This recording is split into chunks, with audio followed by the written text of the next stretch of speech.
अस्पताल के कॉरिडोर में खड़ी आयशा बार बार नेहा की बातों के बारे में सोच रही थी।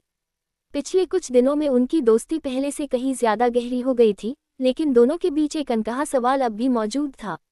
दूसरी तरफ डॉक्टर नेहा भी एक मुश्किल फैसले के सामने खड़ी थी। एक डॉक्टर के रूप में उनकी जिम्मेदारियां थीं और एक इंसान के रूप में उनके अपने एहसास।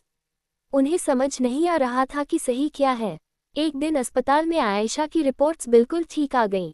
अब उसके इलाज की जरूरत नहीं थी। ये खबर सुनकर आयशा खुश तो हुई, लेकिन उसके मन में एक अजीब सी उदासी भी थी। तो अब मुझे यहाँ आने की जरूरत नहीं होगी, आयशा ने मुस्कुराते हुए पूछा। नेहा कुछ पल चुप रही। मरीज के तौर पर नहीं, लेकिन एक दोस्त के तौर पर दरवाजा हमेशा खुला रहेगा। आयशा मुस्कुरा दी, लेकिन उसके दिल में कई सवाल थे। उसी शाम नेहा को दूसरे शहर के एक बड़े अस्पताल से नौकरी का ऑफर मिला। यह उनके करियर का सपना था, लेकिन इसका मतलब था कि उन्हें अहमदाबाद छोड़ना पड़ेगा। क्या नेहा अपना सपना चुनेंगी? क्या आयशा अपनी सबसे अच्छी दोस्त को खो देगी? और क्या यह फैसला उनकी जिंदगी हमेशा के लिए बदल देगा? नेहा पूरी रात सो नहीं पाई।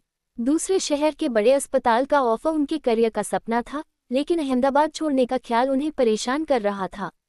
अगले दिन उन्होंने आयशा को अस्पताल के कैफे में बुलाया। मुझे तुमसे कुछ जरूरी बात करनी है, नेहा ने कहा। आयशा के चेहरे पर चिंता दिखाई देने लगी। मुझे दूसरे शहर में नौकरी का ऑफर मिला है। शायद अगले महीने मुझे यहाँ से जाना पड़े। कुछ पल के लिए सब कुछ शांत हो गया। ये तो बहुत अच्छी खबर है, आयशा ने मुस्कुराने की कोशिश की, लेकिन उसकी आंखों में छुपी उदासी नेहा से छुप नहीं सकी। दिन बीतते गए। नेहा के जाने का दिन करीब आता गया। दोनों पहले की तरह बातें करती थी, लेकिन अब हर मुलाकात में एक अजीब सी खामोशी होती थी। आखिरकार नेहा के विदाई समारोह का दिन आ गया। सभी डॉक्टर और नर्सें उन्हें शुभकामनाएं दे रहे थे। तभी आयशा मंच पर आई। जब मैं पहली बार इस अस्पताल में आई थी, मैं सिर्फ एक मरीज थी, लेकिन यहाँ मुझे एक ऐसी दोस्त मिली जिसने मुश्किल समय में मेरा साथ दिया। पूरा हॉल तालियों से गूंज उठा। नेहा की आंखें नम हो गईं।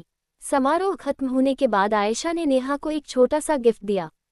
उसमें एक डायरी थी। पहले पन्ने पर लिखा था, कुछ लोग हमारी जिंदगी में इलाज बनकर आते हैं और हमेशा के लिए याद बन जाते हैं।